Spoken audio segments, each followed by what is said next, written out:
How are we? Perfect timing. Good. How are you? Yeah, all good. Good stuff. Is this everyone in? Yeah, Yeah, three of us again, would you please? class. Good stuff. Yeah. So yeah, boys, it's been about 4 months since 3 or 4 months since we last spoke. Weather's starting to change a bit. It's improving. The lockdown restrictions are easing a little bit. What have you guys been up to Little over the last couple of months? Not much. fuck all. Not much. Just trying to keep busy ourselves, trying to keep writing, keep practicing. Got a few. We put out a new song, obviously. Yeah. We put out "Feel So Real." For sure. Yeah. Yeah, which is going down pretty well. Pretty Nice. well. Nice Yeah. one. I'll definitely touch on that in a second as well. But tonight, you guys are just rehearsing. Is that right? Yeah. Yeah, we've got like a little unit that we go to where we leave our stuff set up and drive out about 10 minutes away from our house. Nice one, man. Yeah. Yeah. How's that all going then? You still maintaining that throughout the lockdown as well? Yeah. Yeah. We've been lucky to have that Cool. space. Just with us living together, we never had to stop, Cool. And yeah, so as you touched on there before, Feels So Real, a few weeks old now. How's it been received for you guys? And yeah, how are you feeling about it? Feel great about it. Yeah. Very good. We're really happy with what we achieved with the producer, Michael Rendell. We kind of, with this one, it kind of came together quite quickly, and we had a bit of a stronger vision in terms of how we wanted to sound ourselves, and we kind of went in with more of a finished song than I think some other singles. I mean, like, a lot of them are quite finished by the time we get into the studio, but sometimes you do a tweak here and there. You might just throw a chorus on the end or something if it needs it. But with this one, we were kind of like, we were pretty confident with it going in, and it came out as well as we hoped it would. It made for like both an easier and a harder process, I think, in a way, because it was easier in that we knew where we wanted to end up, but it was harder in that everything else was definitely wrong until it was at that point. So it's like working through it being not quite right was a little bit tougher, because in previous singles you might not necessarily know exactly where you need to end up. So it's like, this could be good, and a little bit more unsurety maybe. Yeah.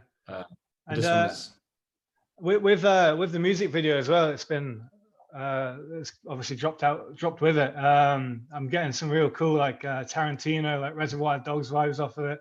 Nice. Did you guys come up with the concept of the video yourself, or was it elsewhere written? Or yeah, me and James were driving home from a shoot in London one night, and we just got a mix of the song back, so we stuck it on the speakers in the car, and we just put down the windows as we were crossing Waterloo Bridge, and James stuck his head out the window, and I was hearing the song, and I was looking to my left, and I saw James like this singing the song, and I was like, this would be a good video. Nice. We kind of passed it over to our friend Oscar, who makes all of our stuff at the moment, and yeah, he really nailed that video. Sweet. Yeah, so made it come through for us, because it wasn't easy, it wasn't an easy video to shoot, especially with obviously very timing of it as well, obviously. But yeah, great. I'm loving the video. It goes class with the song, and as you said, I'm sure the song's being championed on like Radio 1, and it's getting good airplay as well. So yeah, fair play to you guys. Getting mad play on Radio 1 and Radio 6. It's like every time, I just keep opening the email. It's like another play. It's crazy. That's sweet. So supportive. It's great. Yeah, really they've been really, really good to us. And I'm glad they like it and they're playing it as much as they're. Yeah. Like, it's Annie Mac's team, Jack Saunders' team, Steve Lamack himself personally, just all nice. Passion. And then all the smaller stations too, lots of plays. Not to forget them, you know what I mean? Because a lot of people, everyone does. We appreciate anyone that does that. Yeah, for sure. And so for the viewers that don't know, obviously Clockworks, you're signed with, is it Creation?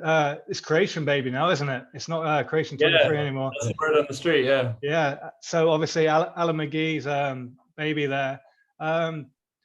Alan McGee's obviously dropped his new movie. How did you feel? How did you find that? Have you guys watched it yourselves or? We got a sneak peek early. He sent us a link on the sly. Yeah, Okay. It's been a long time since we've seen it, to be fair. Yeah. So I actually can't remember as much. But, it seems to be going down well. People, did you see it? Yeah, I watched it quite recently. Yeah, I was just going to say to you guys, for someone, Alan McGee, obviously he's got a story on everything. What have you guys got a story, like a go-to funny story on Alan?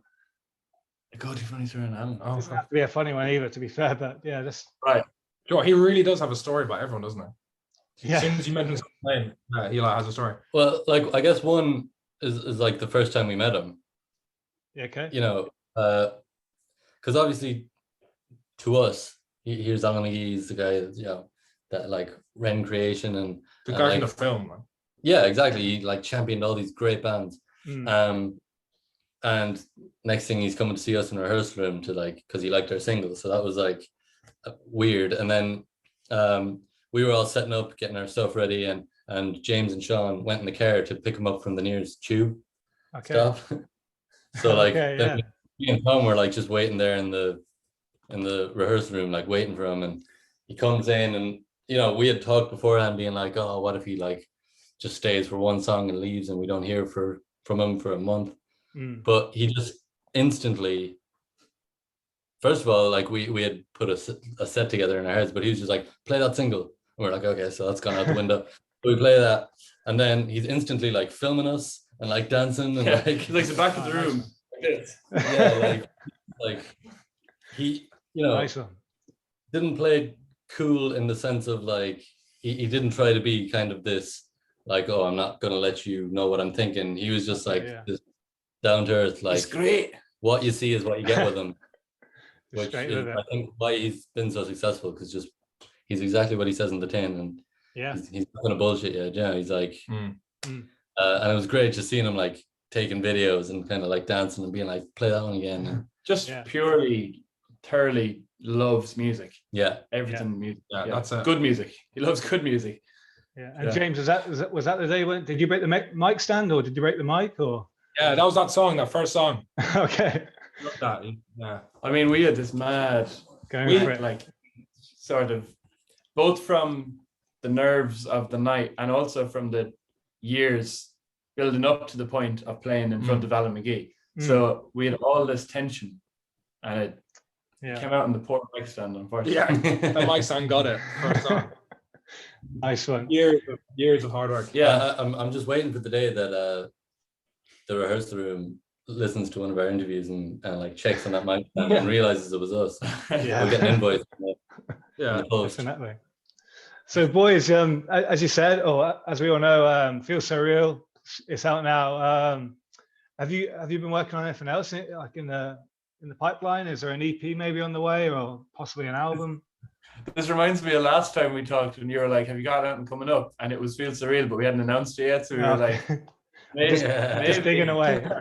Yeah, I know we're always working on stuff, and we were just at rehearsal even tonight. We were working on some new stuff, so cool, man. We've got loads to choose from. It's just a case of sort of doing it and doing it right. Yeah. Yeah, like without going into details, just our constant plan is to just keep bashing tunes out, you know. Writing them, keep recording them and getting them out there, because obviously we want our music out there, you know. We want to get as much out as we can, so we're just going to continue working on that at the minute. Yeah, for sure. So with obviously restrictions, touch wood, they continue to improve. I see you've announced a few festivals for the summer. Do you want to show us a couple of the festivals that you're going to be playing? And later on in the year, I'm sure you're doing a little tour or a big tour in Ireland as well. Yeah, as big as you can get in a small country. But we'll be playing more than that too. But just off the top of our heads, we're playing London Soma Festival in September, Stag and Dagger in Glasgow in November. Cool. The Boof Festival, which is actually sold out, so there's no point in telling you about it. And Truck Festival, which is an amazing lineup, but it's also sold out, so that's not good to either. Unless you're watching this and you're going to that festival and you have no idea who we are. In which case, come and see our set. Yeah, come say hello. Yeah, I saw the lineup for Truck Festival. It's a really strong lineup there this year. Yeah, I feel but like to the be fingers really pulse with like new music that festival. Cool. And obviously, you said that you were playing Glasgow. Was there any shows, maybe any London show on the horizon, possibly, or? Maybe potentially. Okay. Yeah. We're working on it. Sorry, we're not being cool. It's just genuinely maybe. With COVID and stuff. What it is as well these days is we are so used to, getting an email about like this. Do you want to do this gig that may or may not happen? And so like after a year of that, it's kind of hard to remember what we have and what we don't have and what's going ahead and what isn't. So, but I mean, as soon as gigs are back and we can go, we're out the gates. We're definitely planning a London headline this year. Yeah. Sweet. Yeah, that'll be awesome. Yeah, we want to gig as much as we can once we can. Yeah. Cool. Guys, as with last time, I've made some quick fires. So we're gonna do them again. That was Oh, do you want to? I think last time we took them one by one, didn't we? We can do that again. Okay. No. Let's do it. All the same That time. didn't work. Could I not get the alcohol questions this time? Oh yeah. What was that? I just all the ones that landed on me were about made me look like an alcohol. I'll try my best. I enjoy. Oh, one by one question each. Yeah. I enjoy a pint every now and again. Now, but So we answer each, like bang bang bang. Same. That's what I thought you were saying was like, come on, and I was like, Let's do that just so no one gets a so everyone's going, yeah? Everyone. Cool. Yeah. All right. First up, favorite Irish band or solo artist ever? ever. Putting ever in there actually made it a little bit different because I was thinking new and then you said ever and then I'm thinking old.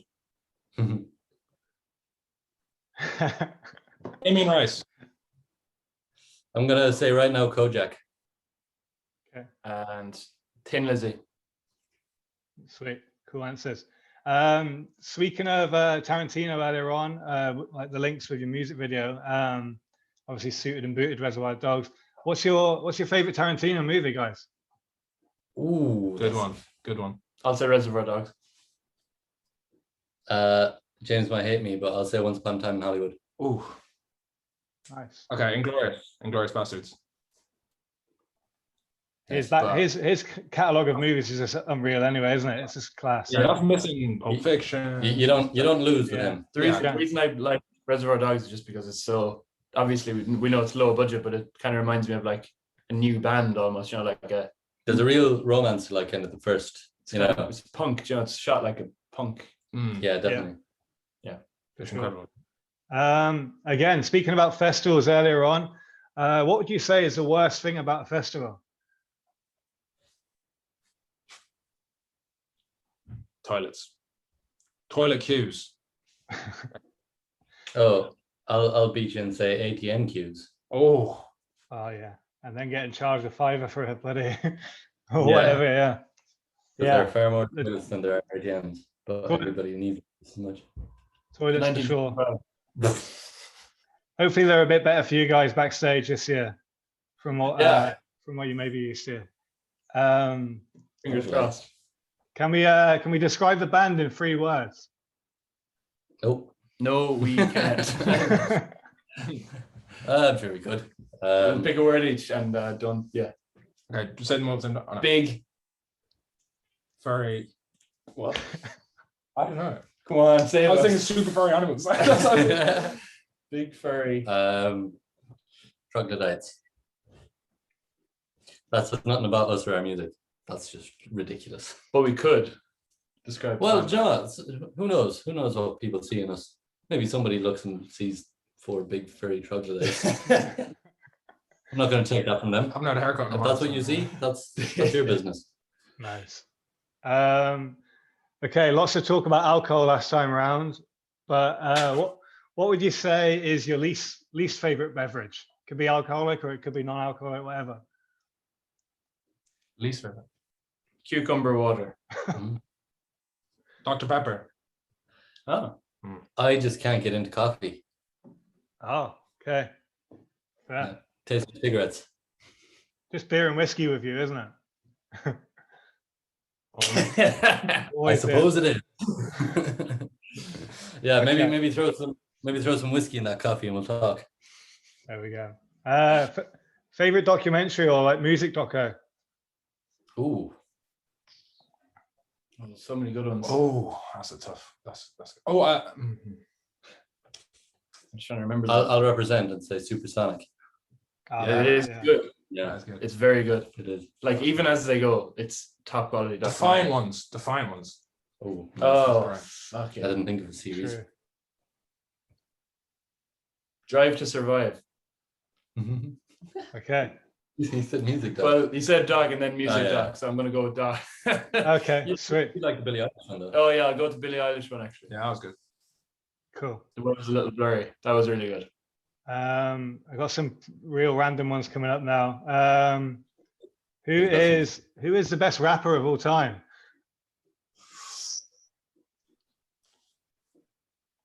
In your opinion? Thank you. Right now. Like what you think right now, because it changes. You know what I mean? One day you're thinking Kendrick brings out Pimp a Butterfly, and suddenly it's him. You know what I mean? Yeah. And then you listen back on some early Eminem, Nas. Yeah. and his like amazing, if you listen to like Lose Yourself, just like read that first verse, and you're like, Eminem really just has that like playfulness that's like just class because it's like Biggie. he's thinking about how the words sound and not just the words, but he's also thinking about the words. yeah. But he just seems like the obvious answer, doesn't he?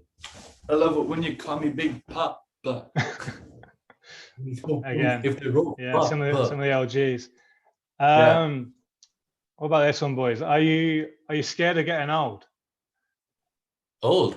Yeah. actually, yeah. Oh god, yeah. Terrified.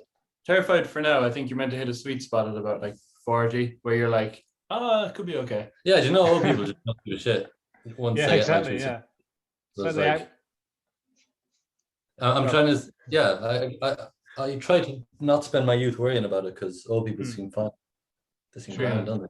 They're Exactly. living Yeah. life. I'm less worried about getting old than I am about losing my youth, I think. Well, I'm not worried about it because I listened to a podcast or two about stem cells, and apparently that's it's coming back. Okay. That's what I hear. Sure. In a big way. So I don't think we have to worry about it, man. We're fine. All good. We're living in the future. Are we at the Clockworks? Are you guys morning person or morning people, afternoon people, or night people?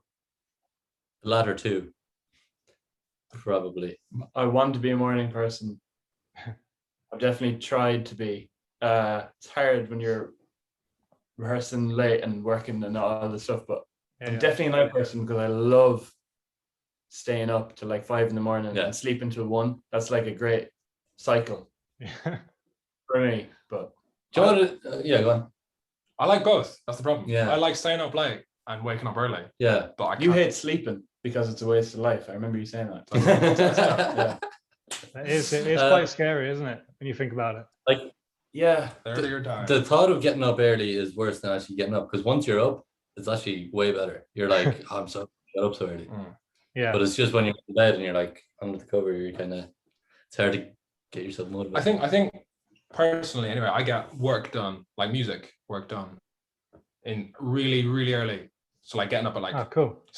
that's not really early for a lot of people, or really late, where you sort of like lose your inhibitions a bit. I It's remember like- nighttime being really, really creative. And that's why I liked it so much. But then when you woke up in the morning, it sometimes was a little bit shit because you were in this haze of nighttime blurriness. Night drunk. Yeah, which is really, really like romantic and creative. But then it's not always good. Yeah.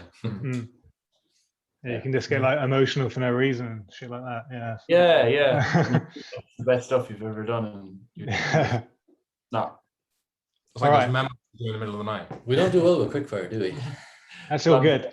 Clockworks, what is your favorite sport to watch? Rugby. Yeah, rugby. Yeah, mine's also rugby. Hurling, Irish sport. It's good as well. Fastest I mean, in fairness, I like rugby because we're good at it as a country. Yeah. There's not. We're so. Hurling's Again, crazy. you like Formula 1. If you've never seen it, Oh, Hurling's mad. I think I've seen it on a Guinness advert once. They look like the hockey sticks. Yeah, basically. yeah. They just kick shit out of each other as well. Yeah, it's John.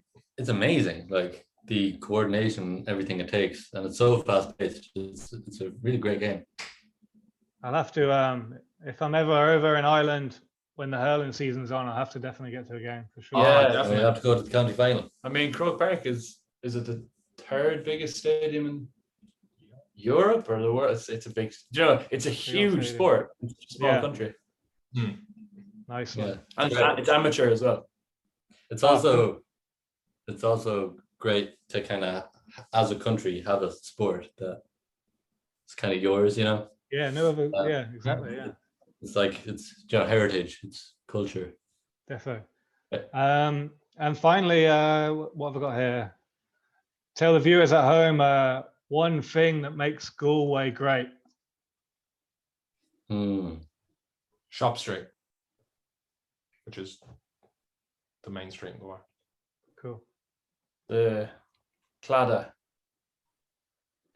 which is like a sort of a beachy kind of river bridge area. Like really, it's in the Galway Girl. Just off Shop Street. Yeah, just on it. It's the beautiful part of Shop Street. Yeah. It's the Drosheen Dove, which is like a music venue there that really pioneers new bands and like new talent in Galway and even across Ireland. Okay. They're always really keeping their finger on the pulse and trying to get people in. Yeah, Googie, to be fair, Googie and the Roisin, the owner, bring the music to the West. Mm. He books all the acts, and there's an arts festival that brings world class acts like Pixies and Two Door Cinema Club, and really big acts to Galway where they probably wouldn't otherwise. Yeah. It's really important. Oh, sweet, nice one.